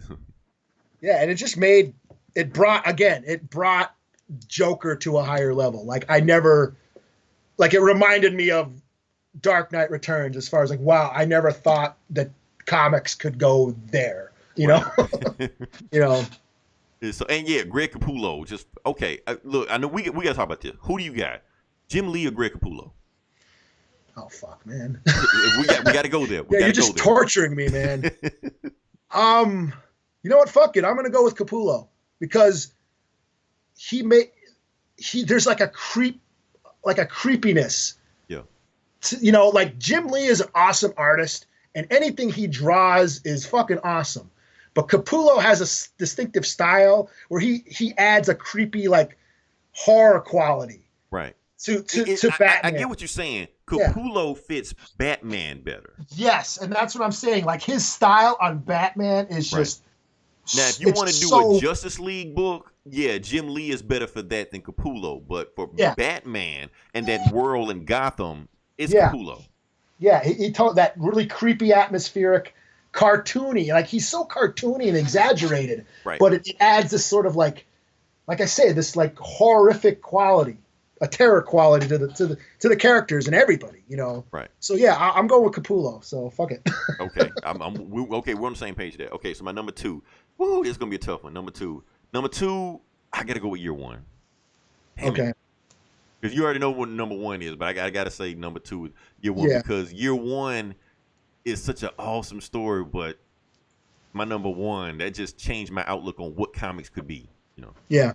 And I think we all know what our number 1. Right, we know what the number 1 is. So, did you give number 2 already? Death of the Family. Death of the Family. Okay, so basically we know number 1 is The Dark Knight Returns. You know, yeah. And we're not Zack Snyder, where we only read the Superman versus Batman fight. No, we read the entire book. We understand the themes that Frank Miller was trying to put all throughout the book. You know, so we understood that. And Batman doesn't kill anybody in Dark Knight Returns. Wait. Or does he? Are you talking about the Joker? No, I'm not talking about the Joker. He didn't kill the Joker. I think there is one scene that he might have killed a guy, and it's heavily debated. Because the thing is, okay, let's go back to BVS. Let's talk about the one good thing BVS did. Okay, you know what I mean? The Batman fight. The Batman fight. The warehouse. The warehouse scene. Yeah. That's the only thing worth about that movie. Now, we know the scene. Oh, you're talking about the machine gun. The machine gun where he burst through the wall. Don't worry, man, I'll kill her. And I believe you. And shoot. That scene is taken directly, word for word, from The Dark Knight Returns. Now, the thing is, Batman takes the machine gun and Batman fires the machine gun, but we don't see what happens to the guy that he shot. Maybe he killed him. Maybe shot around him. We don't know. So he may have killed that guy. I guess, maybe. But like it's up to interpretation. But then he goes and explains to the Sons of Batman at the end, like, no, we're not. He said we're not using guns. Okay. Yeah, weapons of silence and shit, and we're not gonna go there. we both sigh. We're gonna tackle that later on. This is exhausting. It is exhausting. That's a whole other topic for a whole other day. Okay, can we get into the actual comics now? Yeah. Okay, because I think I got some more topics. We're going to just fuck all those topics. Get to it. So now, this is where we actually talk about the bread and butter of the podcast. We're going to talk about comics, and we're going to talk about one comic, maybe? Nah, one comic. One comic, leave it alone. We're talking about one comic today, and that is Detective Comics 1000. We're going to break this book down, talk about it, and just explain what, where the book hit us, and we're going to grade it when it's all said and done. Okay, so the first book we're going to start with is Batman's Longest Case. Yeah. Capullo and Snyder. Capullo and Snyder. In my opinion, Capullo and Snyder, and like I said, maybe I'm a novice, maybe people get mad at me. I feel like that is the greatest monthly run ever of Batman. Fuck it, sure. Okay. You can make a case for Hush, because the thing is, Hush was a run with Loeb and Jim Lee also. A 12-month, like it was a year-long run. So you can argue that also. But I'm going to say, but Capullo was 50 issues. Snyder 52. Oh, no. It was 52 issues. It was 52. But he didn't do all of them. I think he didn't do 2. Yeah, Jock did 44. Yeah, okay. But shit, still. 44 is awesome. Okay. I'm gonna save my comments on 44 because we're gonna talk about that shit. Okay, yeah, let's go. Wait, we're gonna do what? You I'm lost me. no. You want to say? I know where you're gonna go with the Batman. Your problems with Batman. Okay. And I just thought of Batman 44 with Jock and Snyder. Okay. Um, I don't know which where you're going, but we'll get there. Well, it addresses what your problems with Batman. Okay, So, we'll get there. Let's Yeah. talk about Batman. Okay, so basically, quick book. We're gonna get into it. Basically, Batman is getting fed these breadcrumbs. He don't know where it's getting fed from, and it turns out it's the guilds of detectives.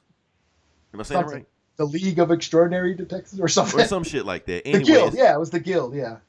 basically the best detectives in the universe, some shit like that. Because Batman is the world's greatest detective, but that's not good enough. So they basically tell him, we're gonna let you in, and we're gonna make you a better detective. Boom, that's the story. Honestly, I thought it was kind of weak. Yeah, I think May have been the weakest story of the whole thing. Yeah, it was a little. Yeah, like and I was like, they're probably setting up some shit. So Gotta be. Of course, they gotta be setting up some shit. But Yeah, I 'cause just felt like, man, did Snyder and Capullo, this the best you could do? yeah, they just open up a book and then that's it. It's like, oh my god. This is just the beginning. I'm like, okay. Okay, yeah. All right, next book is Manufactured for Use, and this is Kevin Smith and Jim Lee. Yes. Okay, I know people hate Kevin Smith, especially they want to ban him from touching Batman ever again. I get that. Remember when Eric?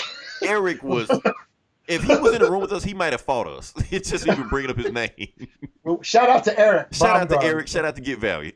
Get Valiant. He like hates Kevin Smith because With a he made him- passion. I was like, what did Kevin Smith do to you? because he made Batman piss his pants or whatever in that one Kevin Smith story or some shit. And I thought it was just a one-off thing. Like, I thought just Eric was just having a moment. But then I dug into it on the internet, and a lot of people have an issue with that. Yeah. So I didn't know that. So, but this story was pretty cool. Basically, and then not only that, but it was a appearance of Mantis Malone, who hadn't been in the comics in a while. This Batman, underground, undercover identity. He goes and finds the gun that killed his parents. But he doesn't put it in his trophy case because in the old comics, like in the 30s comics, whatever like that, he had the gun in his trophy case in the Batcave. But he doesn't do that now. So now he melted the gun down and used it as part of his bat symbol to protect himself. So now the gun that killed his parents is actually going to be his protection. Yeah, right under his bat symbol. Right. So I'm thinking that's actually a pretty good story. I was surprised. Yeah. Well, the thing is, they don't say Kevin Smith's name until the end. Until the end, I was like reading Because it. if they I'm put like, his holy name shit. at the front, I can imagine people wouldn't even give the book a chance. Yeah, I was surprised. Like, whoa, Kevin Smith wrote this. Yeah, like Kevin Smith wrote this. Okay, that was pretty cool. I'm like, okay, cool story. So now this one might have been my favorite, one of my favorites. The next one was The Legend of Newt Brody. Yes, I was about to say this might be my favorite one. Now I'm gonna tell you why this might be my favorite one, because it was written by Paul Dini. Yeah. Who wrote the good shows of the Batman animated series, and this basically read like an episode of Batman the animated series. Like, it could have been an episode. Yeah. And so that was so awesome about it. Basically, Newt Brody is this goon that gets hired by all the Batman's goons, because they just hire just anybody off the street. But every time they hire him, he keeps fucking up their missions. Yeah. But they don't understand why he's doing, like, my fault, I accidentally tried to cook a sandwich and burn your house down, some shit like that. Yeah. Or with Riddler, I had this passcode, Batman, that you can't figure out. And Batman would just go right to Newt Brody, and Brody would give him the code. Like, wait, how the fuck you even know the code? Oh, you slipped it down, I memorized just in case you forgot it. Then it turns out at the end, it's all of the Bat family. They're taking turns being Newt Brody the whole time. It's basically going undercover, Yeah, to foil all the Rogues Gallery's crimes and shit. Right. So Batman always has a person on the inside, Yeah. And then all of a sudden, nowhere, and then Batman's like, okay, I'm going to retire the Newt Brody, role. And then Damien comes out of nowhere, like a little kid. He's like, no, I want to be Newt Brody. Yeah, Newt Brody Jr. Right. And then Batman's like, oh, you. Yeah. I'm like, what the fuck was that? Yeah, and that's the thing. It was so nice to see like how fun this story was. Like, right. Because Batman's going to be dark and brooding and serious, and he kills people now. Right. And he doesn't have to be like that all the time. Yeah, and that was the cool thing about the animated series, that you could have these goofy. I mean, Harley Quinn was born out of the Batman, the Right. animated series, and she was just a stupid female Joker, Right. like a jokey character that just happened to just, you know, And sometimes fucking they had some fun episode. Like Batman can be fun sometimes. It's okay. yeah, yeah. This one put a smile on my face. You know. Yeah. So this was one of my top. This is one of my favorite ones. The New Brody thing. Okay. Yeah. The next one, and this was actually I was waiting on this one. The Batman's design. Hmm. Now this is why I like this so much. Now this was by Warren Ellis. And the funny thing, like all the other writers and artists we named had worked on Batman before. I don't remember a Warren Ellis Batman story, worth mentioning. If he's ever done, I don't remember him doing that story at all. Now he's the guy that did Extremis for Iron Man. Okay. Yeah. He's that guy. And this this story was awesome because I was like, okay, where is Prep Time Batman? We always talk about Batman got prep time. We see prep time Batman right here just doing all kind of bullshit. He said, okay, we got these metahumans who got super strength like that. Good. That means I don't have to hold back. It just goes and just fuck these guys up with all kind of traps and bombs and shit. And I was like, okay, it's pretty fucking cool. Yeah. So that's what I was waiting on the whole time. What's next? Okay, here we go, Eli. Here we go. This the book I wanted. This the story I wanted to talk about next. Yeah. Okay, Return to Crime Alley. Mm-hmm. Okay, the reason I want to talk to this is because, like, for those that don't know what Crime Alley is the alley that Batman's parents got killed. And in Batman tradition, he goes there every year on their anniversary, to honor the death. He might play in Rose or, whatever, does something like that. This time he meets Dr. Leslie Tompkins. For those that, watch the Gotham TV shows like that, she's not hot like she is on the show, like an old decrepit woman, They made her on the show, Yeah. So with this one, and she basically talks to Bruce. She was like, because Batman, he's Batman, right, man? And of course she knows who Batman is, and he just tells her, I'm here to honor the death of my parents. You're like, Bruce, say what it is. It's murder, because obviously you haven't dealt with this situation yet. You're fucking whatever, 80 years old, and you still haven't dealt with this.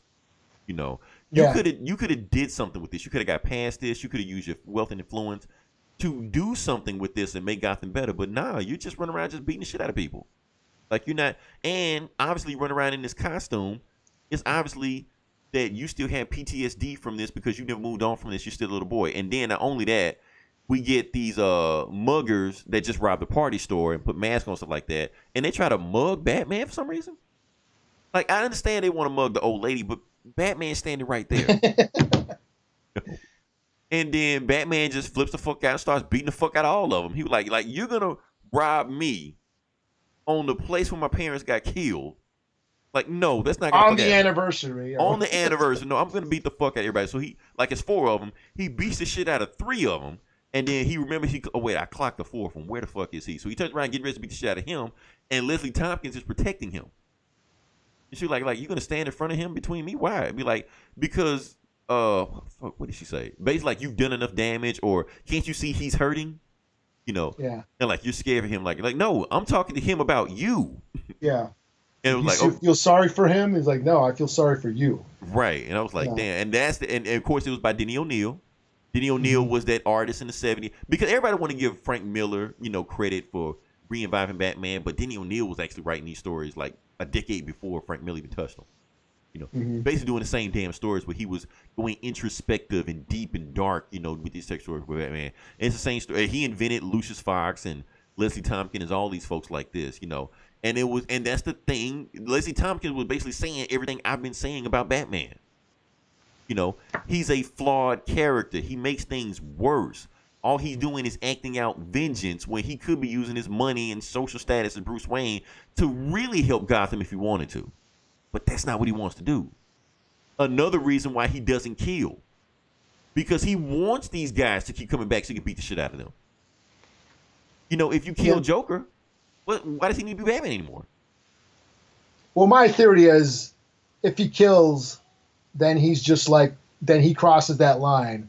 I always felt that the relationship between him and Joker was he has to believe that the Joker can get better, or else he's not going to get better because he sees himself in the Joker. So that's my take on it. That's what I always found interesting. Agree to disagree. You And like I know, said, I've always thought that the reason he didn't kill Joker because they need each other, both of them. That's why Joker won't kill him. That's why he won't kill him. Because they got to keep this chess game going. Because it's like you got that guy you like to play Street Fighter for, or you like to play Tekken with. If he leaves the house and then come back, now who you got to play Tekken with? I think that's more Joker's standpoint. I think Joker it's has both their standpoint. I don't think it's. I think Batman hopes that he's not as insane as the Joker. I think deep down that's what Batman believes, that I'm not like this. Well, we know for a fact, like I said, in the Alan Moore killing joke, Joker believes that Batman is just as crazy as he is. Yeah. So But even that story, like until people said that Batman kills the Joker, I never saw it that way. I never saw it until people said that, that he kills the Joker. And then when you got Batman Damned now, it's like it confirms that Batman supposedly did kill the Joker. Yeah. But I never saw it because of who I thought Batman was. Like, no, he doesn't. That's not what he does. So I never saw it. Because he's the hero of his own story. Yeah. So, but what I wanted to talk about, and that there are some times where Batman is forced to look at what he's doing, and the work that he's doing.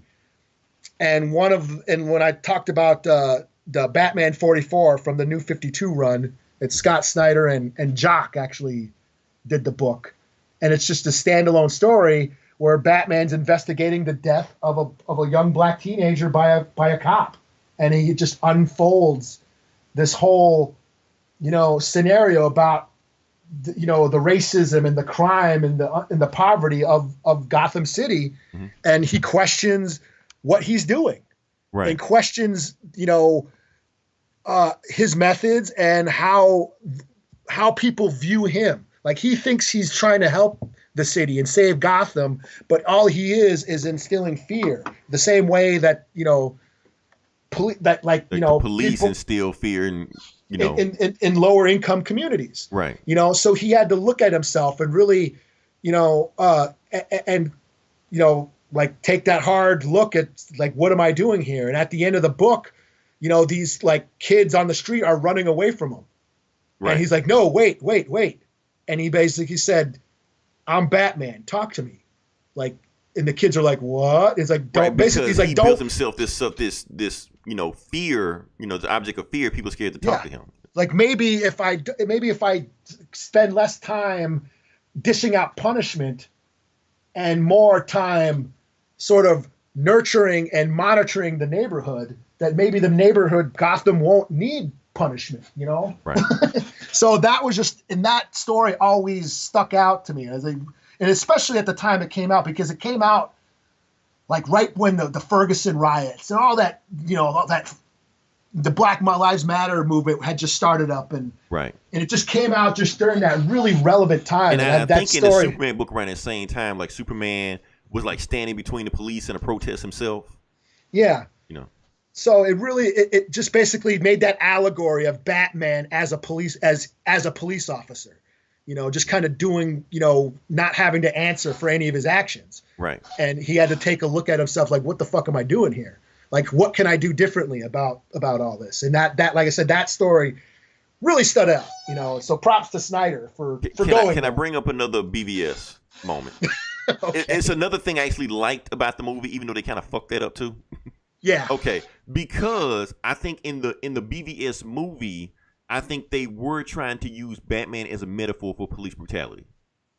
Yeah, they do sort of mention that, like. Yeah, and I think that's the main reason Clark Kent had an issue with him. Because remember, before Superman got involved, Clark Kent was trying to take him down. He mm-hmm. was trying to do an expose on Batman, but the thing was, the police wouldn't talk to him because the police were happy with him beating the shit out of people. They're like, he can get away with it, we can't, so we don't care. And Clark Kent realized, okay, because he's beating the shit out of people, he's beating the shit out of the lowest class and people of color, people will let Batman do whatever the fuck he wants to do. And that's the problem that Clark Kent had. But of course, they fucked that storyline up too. So, moving past that. What's the next story we got? Heretic. This is a weird one. Made by Christopher Priest. Oh, yeah. Yeah, of Black Panther fame. And I think Eli, this might have been the worst story. The worst story. Yeah, it might have been because basically the story. Well, you know what? No, it wasn't the worst story. Snyder Kapula was still the worst story. This is the second worst story.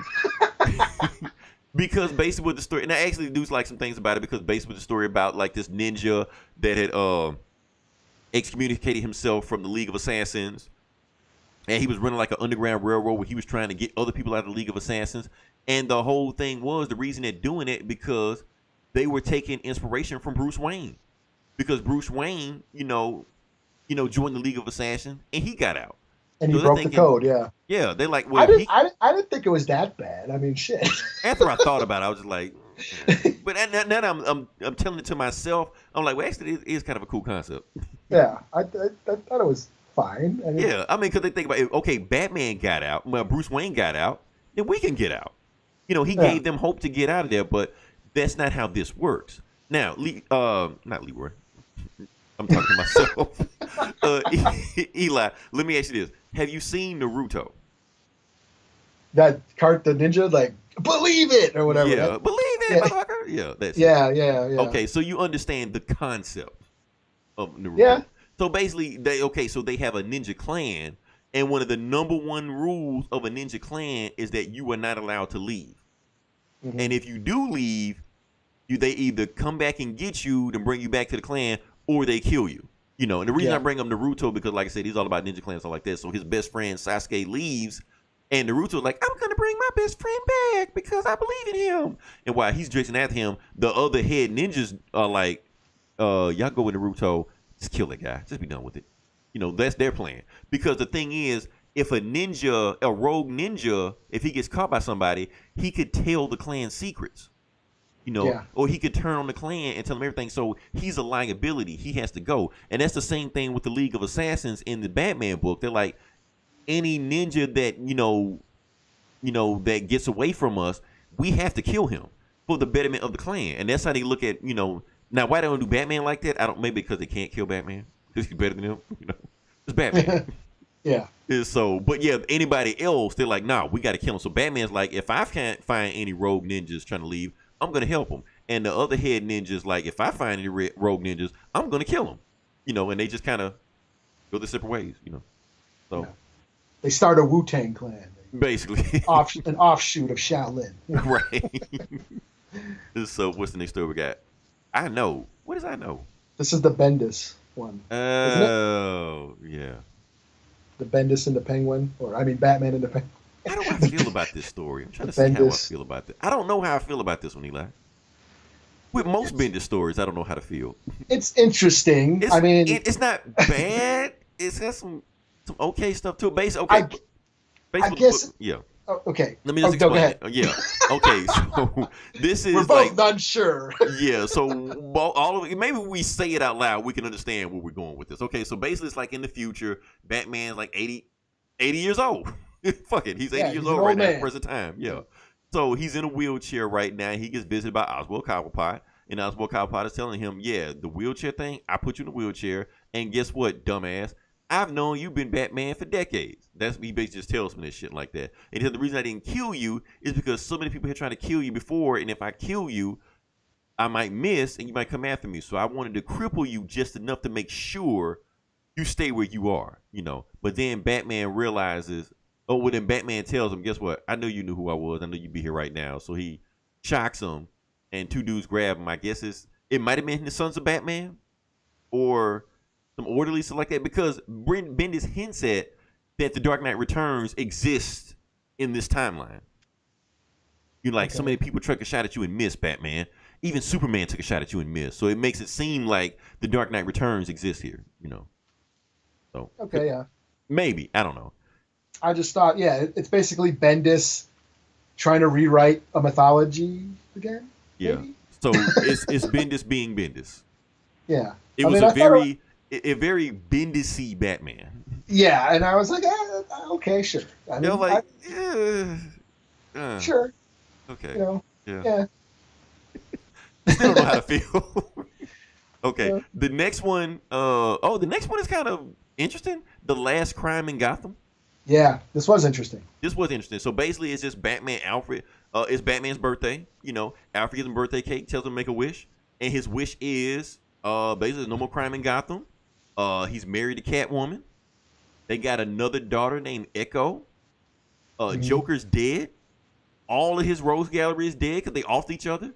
And Joker's son, the April Fool, killed all his Rose Gallery on the same day that his dad died. So now there's no more. And basically the story ends with Batman unplugging the bat signal because, like, we don't need it anymore.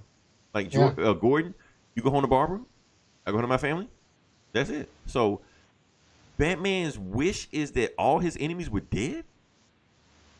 I thought it was no more. I don't think that was his wish. It's kind of, if you think about it, that's He's kind of not his that. wish. You just want Batman to be just the biggest dick on the earth. Am I showing my bias just a little bit? I took it as, okay, there's no more crime in Gotham anymore. And But Batman's all his just bad like, guys are dead. That's the thing. yeah, and Kill it's him. like, what was, and he was just like, what the fuck am I gonna do with my life now? Right. That's how I took it as. It's like, now what? Well, I mean, he said he goes home with his family. Damien and Echo and. But just how the did you make a wish? Happy birthday, sir! It's his birthday, and he's by himself, and he's just like, what the fuck? Oh, what damn. do I do now? That's true. I thought it was still like, even then Batman's still sad. Like, he can never be happy. Right, because he wish he had a family, but he's by himself in the cave. Yeah. Okay. So, I still think he wished all his enemies were dead. You can look at it both ways. Are you saying that this was all in his head or something? It was all in his head. Oh. That's the whole thing. The thing was his wish. So this is like a Jordan Peele fucking. Yeah, the whole thing is a mind fuck, right? Okay. Yeah, that was the whole story. Basically, make a wish. That's his wish. Whatever. Next story, The Precedent. Thought it was kind of basic. Basically, who wrote this? Oh, Tinian. Yeah. Okay. I know y'all like him. But I'm like whatever on him. This was just like, okay. Yeah, it was just okay. It was just another story. Basically, Robin. Yeah, Robin. He hasn't been in the story much, so they wanted to talk about it. Robin pops up and. Yeah, just their relationship of, Yeah, he's debating should he bring on another boy on here. And it was kind of cool because, like, you basically, Alfred is basically trying to tell Bruce, you're fucked up. So if you bring a boy in that had the same trauma you have, maybe you can, show him a better way than what was shown you. Maybe he can grow up to be a better version of you. Which I thought was pretty cool. Like, he can learn to, have friends, have family, join the Teen Titans, fall in love, stuff like that stuff you couldn't do. Become Nightwing and all and all stuff like that. And it was like, okay, maybe it's gonna be, maybe Robin is just the first one. Maybe it's gonna be some more guys than him. And Robin's telling him, like, I'm not even the first one. You are.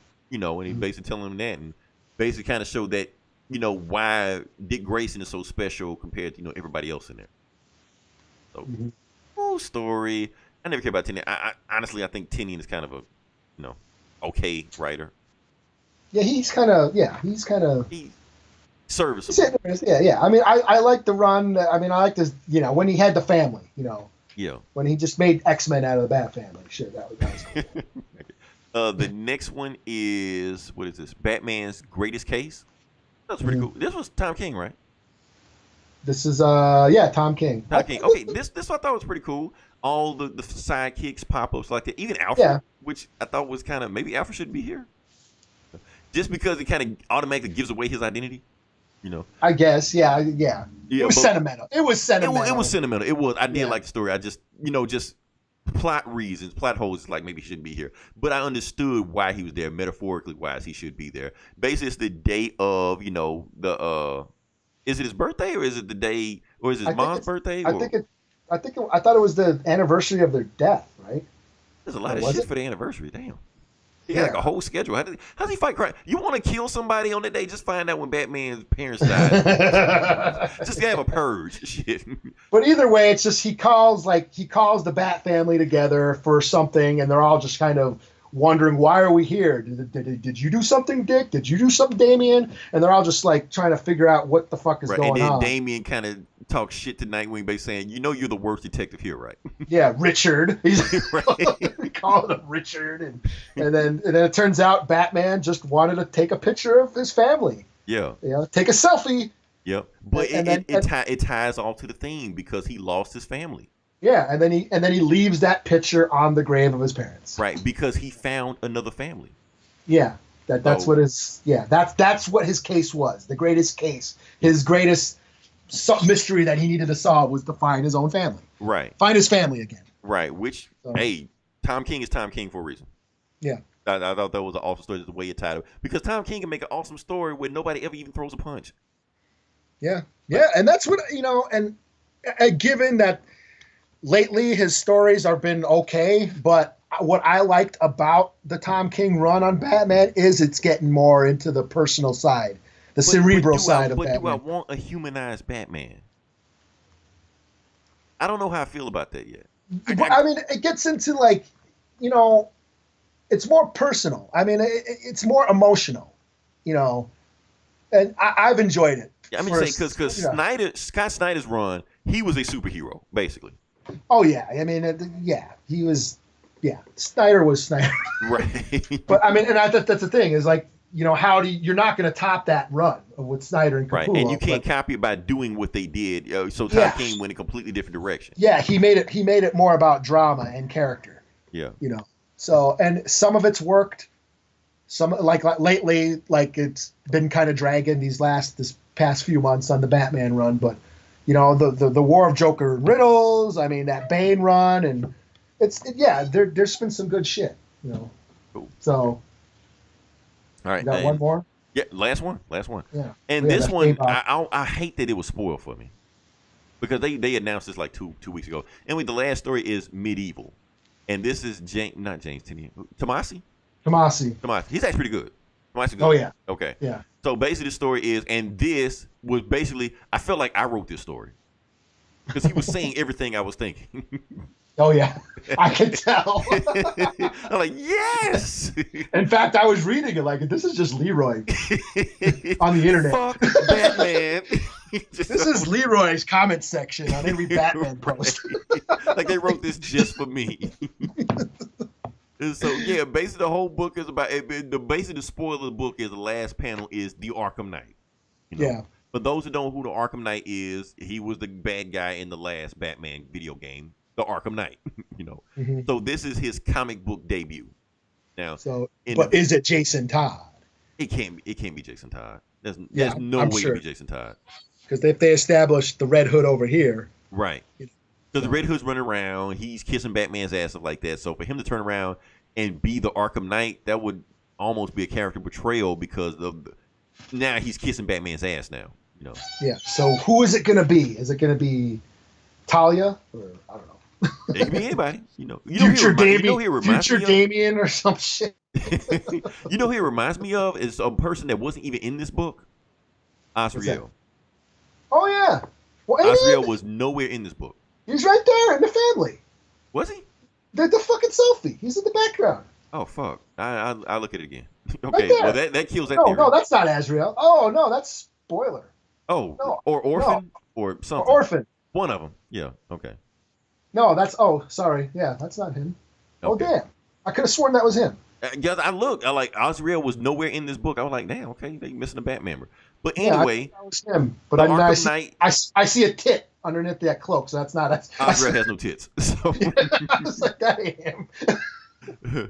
So yeah, Arkham Knight was basically saying everything I want to say, that Batman is a plague on Gotham. He's making Gotham worse. He doesn't even care whether he fixed Gotham or not. He just wants to beat the shit out of people. He doesn't care even if people get hurt. He's dragging other people into his war that has nothing to do with this and making them hurt people and get them killed. Because damn near every Robin has been killed once or twice before.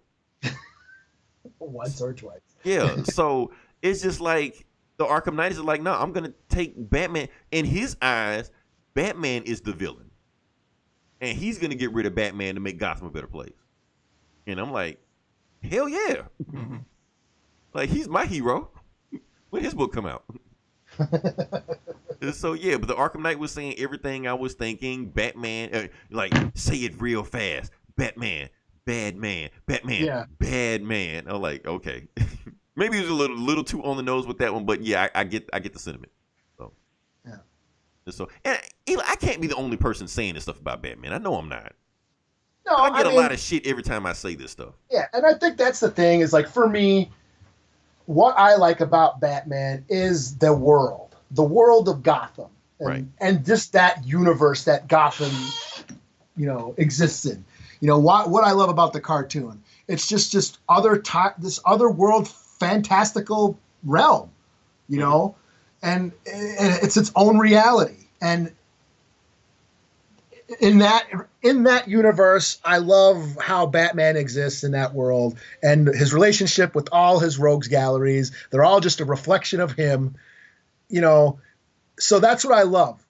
Once he leaves that, then I'm not into him as much. Then he Once goes he's to Justice League and he's Yeah, in once space he's in fighting the- Darkseid and Justice League and all, he's on a team of whatever the fuck. Then I'm like, I don't give a shit in anymore. my mind, there are two different characters. Yeah. Like Gotham Batman, he's detective. Sometimes he fucks up. Sometimes he gets shot. He gets beaten up. It happens, but he's a real person in a real world. When he's with the Justice League, he's prep time, unstoppable. Yeah. He knows how to time travel, breathe in space, all this other bullshit. And Yeah. I'm just like, okay, you're a different person. You're Yeah. not that same guy, like what's the Blackest Night storyline? Right. Like really the darkest, most illest motherfucker in the universe is Batman. Some Right. rich boy with who's fuck off. You know how Right. many fucking people like from other third world countries had it way worse than him. Fuck. Right. That's what you're lead me to believe, that the most darkest person in the universe is Batman. Right. And And that's then why- Grant Morrison had him worshipped as a god and all this bullshit. I was just like, Yeah. okay, man, we're going a little bit too far with this shit. Yeah, it's like in his own comics, in his own universe, in the world of Gotham, Batman works for me. Even when you bring in other heroes to Gotham, Right. it works. Superman in Gotham is an asshole. Right. And, you know what I mean? He and everybody else that they become a part of that universe and reflect that universe. And I like that. That's what I love about the Batman story. To me, it's like a semi horror flick almost. Yeah. And that's what I like about it. Yeah, but take him out of that, and then he kind of sucks. Yeah. Yeah, he doesn't make sense. He's Yeah. got all these guys and shit. Why is he here? Yeah. He should. Somebody said to me like even if Batman isn't Justice League, he should be more like Hawkeye or some shit. You like a guy Yeah. you forget about that's in the background of the team. He shouldn't be beating the shit out of the whole team by himself. Yeah, or like Cyborg, Right. He's guy just in the smart guy. He shouldn't be like if the entire Justice League gets kidnapped and he's by himself and Superman's looking at the team. Just wait till Batman gets here. He's gonna beat the shit out of everybody in here. You're like, no, it shouldn't be that way. Yeah. Yeah.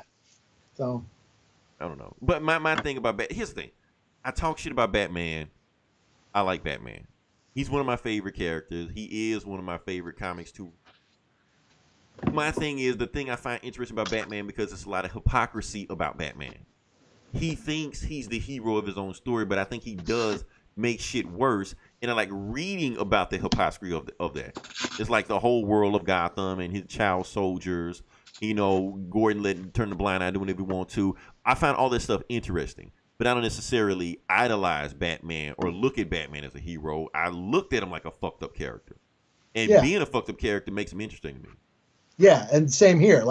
And that's the brilliance of Dark Knight Returns. Right. Is it brought him to this other level where he became an interesting psychologically and just figuratively of the universe that he had existed in. It was just he was a reflection of the times and what was going on, that And the the thing was, environment created him, Right. And the thing was, Frank Miller wrote him in that story as crazy, or like maybe Yeah. borderline crazy. Like all the villains he were fighting, he was basically mirroring these villains. Like even when he was fighting Two-Face, and he got to a point Yeah. like, Two-Face, I understand what you're going through because I'm going through the same thing myself. Yeah, he's like, look at my face, Bruce. What do you see? What do you see? Just a reflection, Harvey. Just a reflection. Right. And So he's basically saying, like Frank Miller is saying, yes, Batman is crazy. He has problems, but he's still trying to do the right thing. So and I he's like on- that duality. Yeah, he's on the edge, and that's what makes him interesting. Right. And so But yeah, put him in space, and what's the point? Right. Yeah. Oh shit. Okay. Hey, have we talked long enough about Batman? Yeah, I'm surprised we went this long. And I thought it was gonna be a short episode. I have no idea how long this was gonna be, but we this is the longest I think I've ever talked about Batman. I think. Are you going to give a rating to the book? Did we rate this motherfucker yet? I'm gonna rate it if you want me to. Okay. Go ahead. I'm gonna give it a 4 out of 5. It was Okay. some cool stories. It was some weak story, but it wasn't that story. It wasn't that one story that was like, pow. It wasn't that Mhm. for me. Overall, it was cool. Yeah, I'll give it a 4 out of 5 too. I honestly, it didn't hit me the way that Action Comics 1000 did. And I thought you were gonna get on me about being biased. No, this was cool, and yeah, there was some good stories, but I think there was Action Comics was a lot of fun. Like I remember reading that, and I'm not even into Superman that much. Right, and But I I'm like, remember wow, reading, this- and I am into Superman, and remember reading that book multiple times. You know, Yeah. and I thought I was being biased. Like, yeah, this is easily a 5 out of 5 for me. Am I going to be the only person to write this book? I like, is Eli going to shit on me for my opinion on this? You know, and I thought you were gonna get on me for being like, I gave Superman a 5 out of 5, but Batman was like, it's all right.